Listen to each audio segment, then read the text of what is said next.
Patay ang usa ka babaeng pulis. Human kini gipusil matud pa sa iyang bana nga usab-usab ka pulis.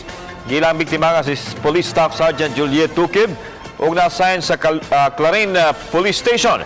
Nahitabo ang insidente sa Panimay mismo sa Magtiayon sa Barangay Sentro, Tubigon, Bohol. Sa initial investigation sa Tubigon Police, nasulod sa kwarto ang Magtiayon dihang nakadungog sa ilang katabang ang kusog nga buto sa armas ug nasundan pa og laing usa. Naabta na lang sa niresponding mga polis si Juliet nga wa nay kinabuhi og naligo sa kaugalingon ining dugo.